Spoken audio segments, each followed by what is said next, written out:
Hello everyone, welcome to this session of Textbook Super Coaching. Myself Preeti, your Paper One faculty.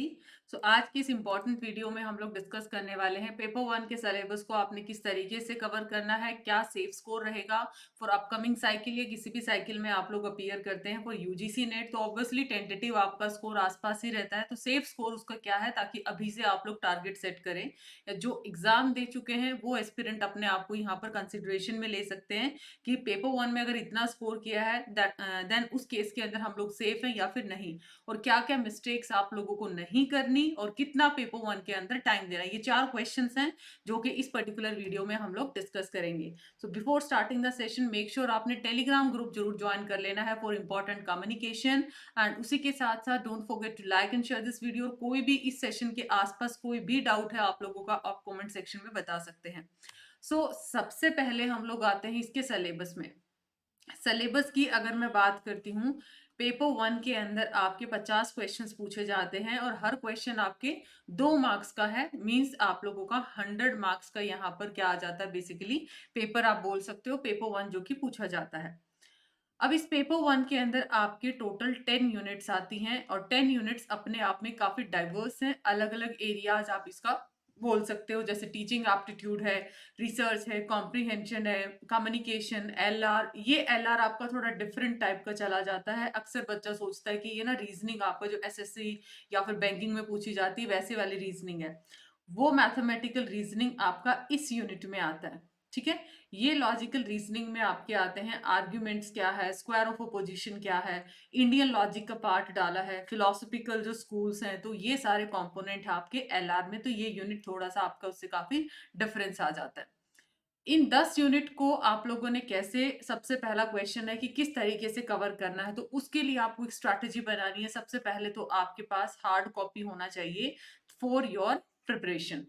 Syllabus का कभी भी अगर आप देखो, कोई भी एग्जाम का प्रिपेयर करते हो, चाहे आप यूजीसी करते हो, एसएससी करो, टेट की एग्जाम की तैयारी करते हो, सो योर प्रेफरेंस कि आपका उस पर्टिकुलर सिलेबस का हार्ड कॉपी हो ताकि आप एक सिलेबस की इन डेप्थ अंडरस्टैंडिंग ले पाए।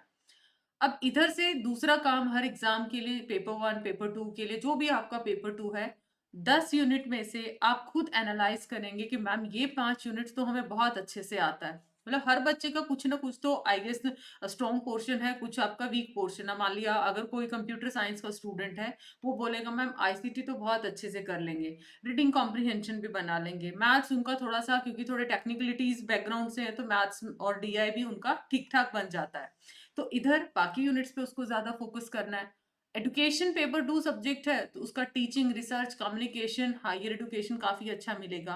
तो ऐसे अराउंड 5 से 6 यूनिट आई गेस हर बच्चा थोड़ा सा यूज टू है अपनी ग्रेजुएशन को लेके या फिर किसी न किसी एंगल के लेके। तो मान लिया 5 यूनिट आप लोगों की स्ट्रांग निकल के आती है, 5 यूनिट आप लोगों की यहाँ पर वीक निकल के आती है, तो उस केस के अंदर आपने स्ट्रॉन्ग यूनिट को और ज्यादा स्ट्रॉन्ग बनाना और यूनिट जो आपकी वीक है उनको आप लोगों ने बहुत अच्छे से थ्योरेटिकल एस्पेक्ट को कवर करना है, फिर उसके पीवाईक्यू के थ्रू उसकी एप्लीकेशंस को ज्यादा से ज्यादा प्रैक्टिस करना है। तो ये तो सबसे पहले क्वेश्चन का आंसर बना कि पेपर वन का सिलेबस है उसको कैसे कवर करना है, कि आपने एक फिल्टर लगा देना है, प्रायोरिटीज देखनी है, पीवाईक्यू को चार एटलीस्ट आप एक साइकिल के पेपर्स को एनालिसिस कर लीजिए ताकि उसमें पता चल जाए कौन से जो टॉपिक्स है रिपीटेडली पूछे गए हैं। उससे एक ना थोड़ा सा आइडिया बनेगा आपको। उससे थ्योरी कवर करो, थ्योरी के बाद उस हर टॉपिक के पीवाईक्यू लगाओ और उससे फिर अगर कोई नई चीज निकल के आते फिर वापस से थ्योरी पे आओ। पेपर वन को ऐसे आपने इन डेप्थ तरीके से करना और सेम चीज आप लोग पेपर टू पे भी अप्लाई कर सकते हो। तो पहली चीज तो है इस तरीके से आपने सिलेबस को कवर करना है। दूसरा क्वेश्चन का आंसर है सेफ स्कोर क्या रहेगा। क्वेश्चन नंबर 2, सेफ स्कोर क्या रहेगा अगर आप अपनी जेआरएफ जर्नी को इजी बनाना चाहते हैं। पेपर वन के अंदर, पेपर टू के अंदर बच्चा मैं मान के चलती हूँ 70% तक की एक्यूरेसी लेके आता, हाईली इंटेलिजेंट है 80% चलो ले आता। ठीक है, मान लिया 100 क्वेश्चंस हैं पेपर टू के और उसमें से उसने 80 क्वेश्चंस ठीक कर दिए, कितना बना आपका 160। बच्चा यहाँ तुक्के लगा के सोचता है यार 15-20 क्वेश्चंस बना लेता हूँ, मतलब यहाँ पर 30 से 40 नंबर में कर लेता हूँ। तो आप ये बताओ 200 नंबर पे आपका जो नेट जेआरएफ कितने सब्जेक्ट्स के अंदर आप बना पाते हो? कट ऑफ बड़ा हाई जाता है अभी के टाइम के अकॉर्डिंग देखते हैं तो कट ऑफ में बहुत ज्यादा गैप आ चुका है। ये भी 80% उनके लिए जिनका बहुत अच्छा है पेपर 2। तो आप खुद देखो, अगर यहाँ तुक्के लगाने की आपने सोच बना रखी कि जनरल पेपर है तो जनरल ही निकालेंगे हम, तो पेपर 1 का सेफ स्कोर अगर आपको जेआरएफ क्रैक करना है और बहुत अच्छे से करना है कि यहाँ पर 60-70 यहाँ कर लिया और कुछ यहाँ, तो पेपर 1 का टारगेट होना चाहिए 35 से 40 क्वेश्चंस आपने करेक्ट करने हैं।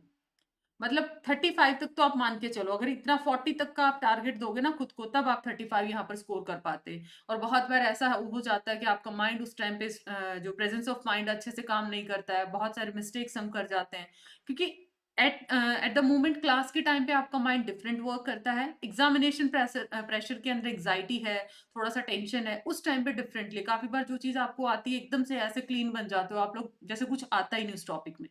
तो वो चीज आपने ध्यान रखनी है। तो 35 के आसपास का स्कोर आपका सेफ स्कोर है। गलती क्या नहीं करनी है? पेपर 1 को अक्सर बच्चा इग्नोर करता है कि लास्ट के 1 मंथ में करूंगा। ये सबसे बड़ी गलती करते हैं, क्योंकि जब आप 5 साल पेपर 2 को देके आए हो तब भी आप अपने पेपर 2 में एक्सपर्ट नहीं हो, तो ये 10 अलग अलग एरियाज को आप कितना इस तरीके से इतना जल्दी कैसे कवर कर सकते हो? तो पेपर 1 को डे 1 से ही इतना ही बराबर का इंपॉर्टेंस देना है जितना पेपर 2 को देते हो।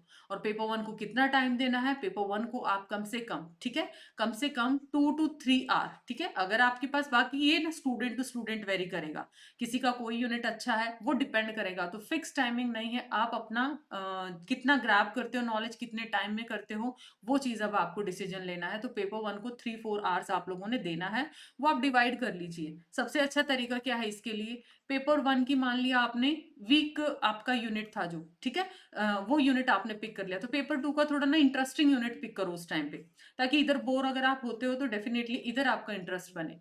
इधर आप लोगों ने बोरिंग यूनिट पिक किया है आपके अकॉर्डिंग, तो इधर थोड़ा इंटरेस्टिंग पिक कर लो, तो बैलेंस बन जाएगा कि एक पेपर से अगर बोर हो तो आप पेपर 2 के अंदर इंटरेस्ट बना लिया। तो इस तरीके से बैलेंस करना है ताकि बहुत अच्छा रिदम आपका बना रहे। तो ये था आपके लिए एक छोटा सा इंपॉर्टेंट सा सेशन। बाकी इसके आसपास कोई भी आपका सवाल है कमेंट में जरूर बताइएगा। एंड आई होप ये चारों क्वेश्चन सबसे ज्यादा पूछे जाने वाले क्वेश्चन है, स्पेशली न्यू कमर्स या फिर जो भी रिपीटर्स हैं। सो रेस्ट ऑफ हमारे फाउंडेशन बैचेस भी शुरू हो चुके हैं। Paper 1 will be covered by me and Tilika ma'am. Rest of paper 2 faculties, ये आपकी अलग अलग फैकल्टीज है रिस्पेक्टिव सब्जेक्ट्स की। तो इसमें आप लोगों को क्या मिलता है? Paper 1 paper 2 live classes, latest pattern exam का syllabus and all study material, PYQ exam के पास booster course, everything will be covered. So for discount you can apply Preeti H faculty code. और एनरोलमेंट के लिए आप सीधा ऐप पे explore कर सकते हो, या फिर आप लोगों को डिस्क्रिप्शन में गूगल फॉर्म दिया गया है, कमेंट में भी पिन किया गया, आप उसमें अपनी डिटेल्स को फिल कर सकते हैं ताकि टीम आपके साथ कनेक्ट कर पाए। So must like and share this important video and don't forget to subscribe the channel. Thank you so much. मिलते हैं ऐसे ही नेक्स्ट इन्फॉर्मेटिव वीडियो के अंदर। Bye bye, take care.